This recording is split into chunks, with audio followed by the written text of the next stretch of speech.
I just want to say my time with Dr. Stock has been so valuable. Okay, so please listen to me. I was a mom going through COVID. I'm a researcher. My degree's in psychology. I have a background in communications. I used to be over compliance. I was a compliance manager for a mortgage broker.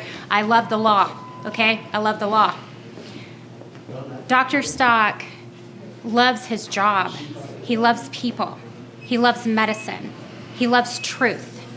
And so I want you to listen to what he has to say about what we really need to do in the state of Indiana to achieve health freedom.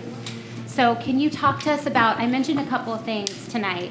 We had talked about some things. You're open to talk to any candidate. Let me just be super like upfront with you. He is not giving me his endorsement. This doctor, who is very well qualified, I mean, seriously, every candidate should be talking to this guy.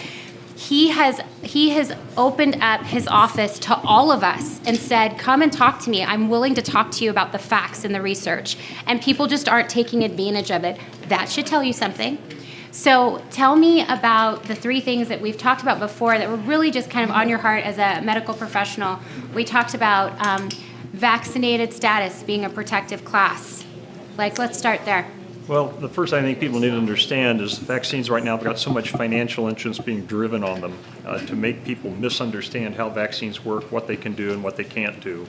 Unfortunately, there's so much money being spent right now to make people take vaccines that the only way to isolate that financial power is to make it a protected class where nobody gets to know what your status is. Mm-hmm. Once the finances come out of this, maybe we can go back and have intelligent conversations again.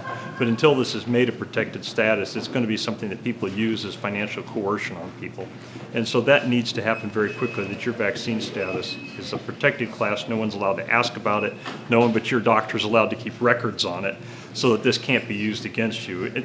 Nobody needs to know what your blood pressure medicine regimen is either, for that matter. Mm-hmm. The second thing we talked about that I think is essential to have happen is the state of Indiana needs to pass a law that says that you're not allowed to put a contract for any provider in the state of Indiana where they have a non-compete, non-contact clause, where that physician is actually able to be bankrupted by the network he works for. And every single doctor who's taken third-party payment working for any health network in the city, or excuse me, in the state, has got a financial gun to his head 24/7. He can be bankrupted anytime he wants to by that health network. This is really a big deal. I didn't get to talk about this tonight. I was trying to figure out when I was on the debate stage exactly how I was going to weave it in. Once health freedom kind of left the debate stage, it was like, wow, I don't know how I'm going to grab that back.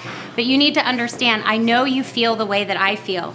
We want medical professionals that feel totally free, giving us their opinion about what we're going through. We do not want people that feel like they're tied up and have to say things because the CDC told them to. That is insanity. None of us elected the CDC. Think about that. Even when the lieutenant governor said that they were failed by Fauci, come on, he is not elected either.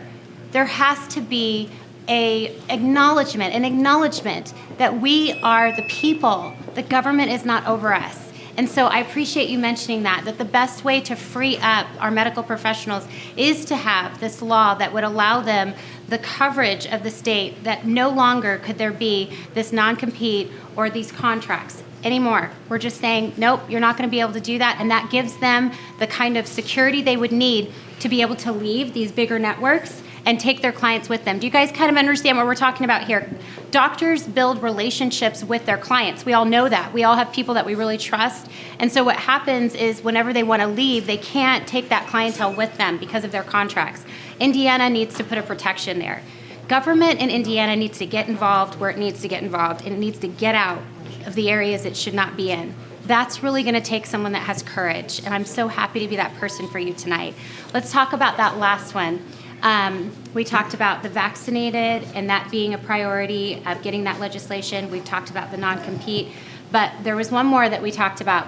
Well, that is all of these things that are necessary to get health freedom are going to require laws being passed by our legislature. And right now our legislature is so under the gun with carrots, much more even with sticks from lobbyists who are basically distracting their attention, threatening them with being primary taken out. And as long as that power is concentrated in the hands of a speaker and a president pro tem, the rest of the legislature is not going to have the freedom to think on their own. And so we need legislative reform. As the director of the Citizens Coalition for Legislature Accountability, I hope everybody here will go to fixmylegislature.com and start learning about how your legislature malfunctions and the solutions that we've suggested to fix that. I can tell you we've reached out to every gubernatorial candidate here in the state of Indiana to try and engage them. We've had meetings with most. We've only had one who's been willing to come out and say they're willing to lead the legislature reform that is necessary to get health freedom in the state of Indiana. Indiana, that's a doctor, okay? That's a doctor that has gotten together with his friends in the medical profession, and they have studied what's going on in this nation, and they have come up with solutions for you.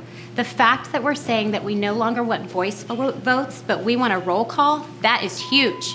That only makes sense. We want every single person in the state of Indiana, when you vote for something, put your name down so that we know who you are, so that if you vote other than what we think, you're out. How do we know if they're not putting their names down? I mean, it's kind of like such common sense. So we need to be pushing for this kind of legislation, and you're going to see us do that for you because that's Indiana goodness.